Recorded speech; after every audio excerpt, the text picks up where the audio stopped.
Hello. Today we're going to be doing something a little bit different. I'm going to be breaking down my draft team for our National Dex Draft League. To start things off, the rules for the league were no Z moves, no hidden power, and Dragapult and Tornadus have been legalized. Other than that, it's Nat Dex as it is.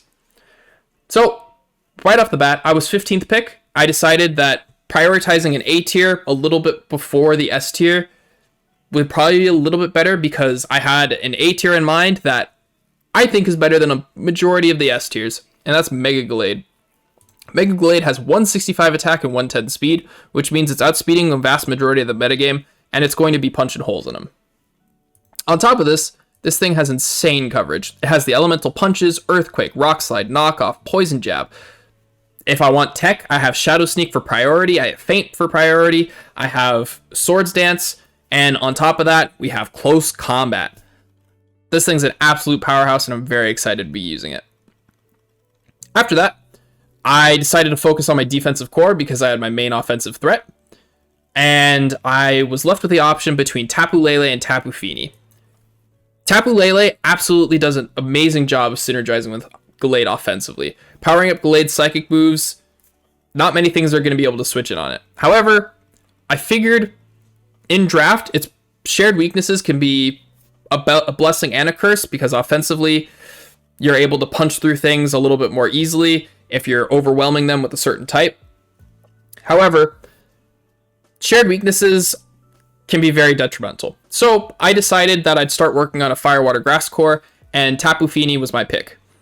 This thing has all of the tech that I'm ever going to need in just this one Pokemon. It has Haze, Defog, Knockoff, Screens, Scald Burns. Like, this thing has it all. Trick. You can run offensive, defensive, Scarf, Specs, Leftovers. This thing has so many options, and I'm very, very excited to use it. In draft, I highly prioritize versatility over just about anything, with a few exceptions here and there. My first pick was an absolute powerhouse with a very versatile moveset, and this pick was a very versatile defensive Pokemon. The only thing it's lacking is recovery, but it has Draining Kiss to help make up for that, and even then, I can potentially pass some Leech Seeds to it to help it with longevity. So, very excited to be using Tapu Fini, and I think it's going to be a really solid pick. After this, I was looking at fire types and grass types. Because I was 15th, I basically got two picks back-to-back almost. So, I was looking at Rotom Heat. Rotom Heat is another very versatile Pokemon, has a great speed tier in 86. It's going to be able to throw off Thunder Waves, Will-O-Wisps, Volt Switch for momentum, set up with Nasty Plot, Overheat and nuke things, Heavy Duty Boots let it have longevity and ignore rocks. Choice Scarf trick sets are amazing. This Pokemon is just very, very versatile. And again, like I said, that's something that I prioritize highly. So, very excited to be using the Toaster Oven. I think it's going to be a lot of fun. Ferrothorn. So, Ferrothorn was something that I was a little hesitant on because of the 4x weakness to fire. However, in draft, it's a little bit easier, I think, to play around. You can scout for what Pokemon are going to be fire-type moves. You can throw Occaberry on there. You have options to avoid the fire-type moves because you'll see them coming ahead of time, right? On top of this, something that people like to forget is that Ferrothorn has 94 attack. This thing is no slouch, right? On top of this, it's got some very powerful moves in Power Whip, Gyro Ball, Body Press, which is using its defense stat, Iron Defense to boost that even further. Ferrothorn's a threat and a half. So I think that people are sleeping on Ferrothorn a little bit, right? On top of that, it has amazing tech. It's got two forms of hazards and Stealth Rocks and Spikes. It's got Knockoff, Leech Seed, Iron Barbs, plus Rocky Helmet to chunk certain physical threats. Ferrothorn's going to be putting in a lot of work, and I'm very, very, very, very happy to have it on my team. Something that I haven't talked about as well is status. So Tapu Fini here, Misty Surge, prevents grounded Pokemon from taking status, right? And while that sounds like a good thing and a little bit of a bad thing, right? I'm not going to be able to click Thunder Wave or Will-O-Wisp all that often. Tapu Fini does a really good job of getting into the opponent's heads and saying, I can't bring Thunder Wave or Will-O-Wisp this week, right? There's a Tapu Fini on the field. However, I get to control when the terrain is up, right? Rotom has Defog, Feeny has Defog. Or I can just choose to count turns and then click Will-O-Wisp, right? So Pokemon like Rotom Heat, I'm not too worried about the status limitations with Tapu Fini. I think it should be fine. Same with Ferrothorn. After this, we have Silvally. Silvally is another Pokemon that I think should have been a higher tier. This thing gets to choose its type. It's basically like having 18 different Pokemon on your team. I don't know why this thing was only a B tier, but I'm not going to complain. To start things off, Parting Shot. Parting Shot makes this thing a viable defensive pivot. I can choose a type that matches up well against the opponent. Come in, Parting Shot, get out. I've lowered their offensive stats. I've brought something in that could potentially click Swords Dance like Mega Glade, and I've set myself up for a sweep. On top of this, we have Tailwind. It's just a really solid Pokemon. I get to choose its typing every single time, right? Very, very, very, very versatile Pokemon. Again, versatility is what really, really puts this Pokemon ahead. On top of that, we have Explosion, which, if you don't know, Silvally is a normal type. Silk Scarf Explosion, Choice Band Explosion. It's going to be punching some holes. So, Silvally, really good Pokemon. I think it's going to put in some work this season.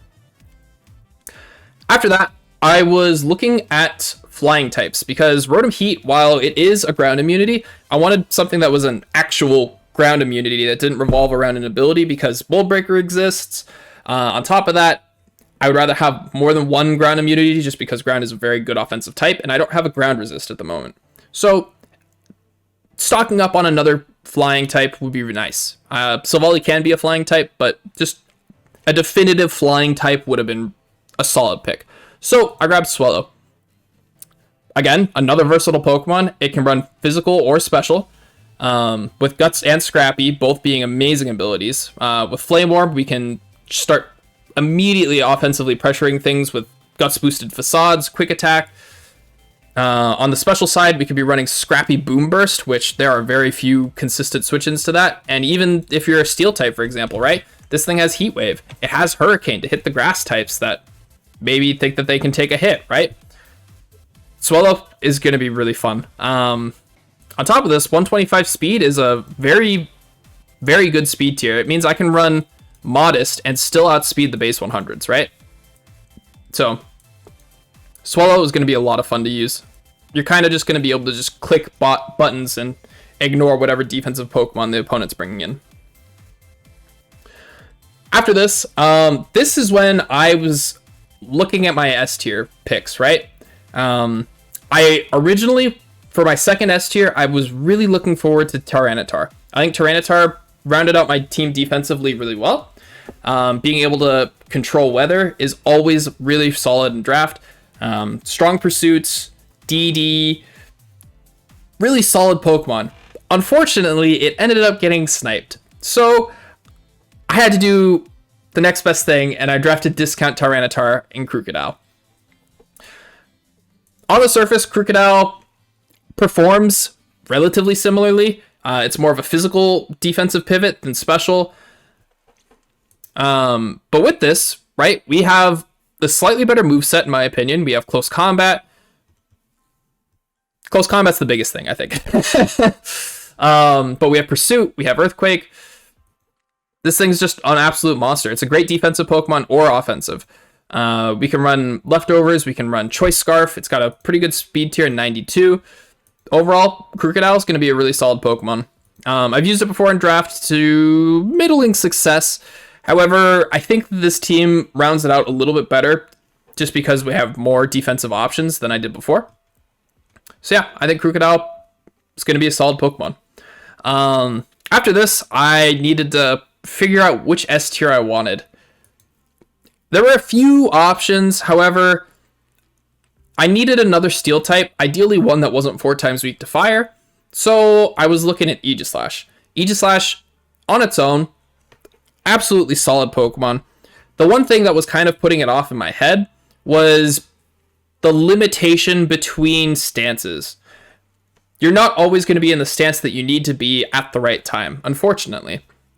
However, I think that 140 in its attack and defenses, whenever I get to choose, for the most part, kind of makes up for it, right? There'll be times where I'll be in the wrong form, but I'll be able to hopefully position myself to that's not a problem, right? On top of this, we have close combat, we have head smash, we have solid physical or special pool that people are going to have to be prepared for. We have substitute sets with toxic to outstall, stall. It's a really solid Pokemon. The nerfs didn't hit it that hard because they ended up buffing it with CC and head smash. So Aegislash, absolutely amazing. I think that it's going to put in a lot of work. Can't really complain. It's a solid S tier. So very excited to use it. After this, I kind of had like the bulk of my core figured out. So I started figuring out what Pokemon would be good for certain matchups, right? What matchups do I look at and say, maybe it's not the best that I bring Mega Glade. Maybe I should bring something else, right? And that's where Mega Glalie comes in. This Pokemon should not have been a C tier. I think people are sleeping on it because it didn't get usage in Gen 7. But like, look at these offenses. 120, 120, 100. This is outspeeding and OHKOing Landorus. Through Intimidate, right? Mega Glalie is a monster. This Pokemon is super slept on. It has absurdly strong ice options. It's got Ice Shard for priority, and then it has Earthquake to hit the fire and steel types that normally would wall it. Like, what else more do you need on this Pokemon, right? It has Freeze Dry even to hit the water ground types that are going to wall it to infinity and beyond. So, Glalie, super stoked to have this Pokemon. I think it's going to put in a lot of work. Unfortunately, Moody is banned, and as you can see, I drafted 2 Moody Pokemon. However, we're not going to worry about that. Moody's not that important. We're going to move on to Glade. Glade is here to just be a tech fighting type. Unfortunately, I can't, if I have Mega Glade, I can't just choose to bring Choice Scarf on it or Choice Band on it. I have to have base Glade. So this gives me a little bit more flexibility with that Mega Glade. I can choose to not be Mega and slap a Scarf or a Choice Band on it. There aren't going to be many times where I do that. But if I end up bringing Mega Glalie, I still have a solid fighting type in the back, right? So Glade, just a solid Pokemon to have chilling in the back. Assault Vest with 115 Spadef isn't terrible as well. So yeah, I think there will be a few times where I end up bringing Glade. The final Pokemon, which again should not have been another C tier. There's a pretty common theme on my team that I think a lot of my Pokemon should have been a tier higher. But we'll see. I say that and I'm gonna end up eating my words. Anyways, Smeargle. Smeargle, I don't know what to say about this Pokemon that you don't already know. It literally has access to everything. I have a Pokemon that has access to literally everything. I don't know how you prepare for that as a C tier, right? I can literally go up to a match, click Stealth Rocks, click Spikes, T-Spikes, Sticky Web, Spore, Offensive with setup sets, right? I don't see a way to definitively prep for this in draft.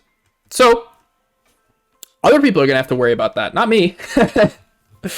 But overall, Smeargle, it's an amazing Pokemon. We have Own Tempo, can't be confused, immune to Intimidate. Pretty solid. Technician. Not going to really be using this offensively a whole lot, but you never know. Yeah, Smeargle, it's going to be a very fun Pokemon. Very excited to use this. But anyways, that wraps up the team. For anyone interested, I'll be posting all of my battles to YouTube with team builders attached, hopefully. So yeah, let me know if you like this sort of impromptu video breaking down my competitive teams. If you do, be sure to hit thumbs up, subscribe, and yeah, I'll be making more videos like this in the future. So again, if it interests you, let me know. Anyways, I will see you all later. Thanks for being here. Stay awesome, and I will catch you in the next battle. Deuces.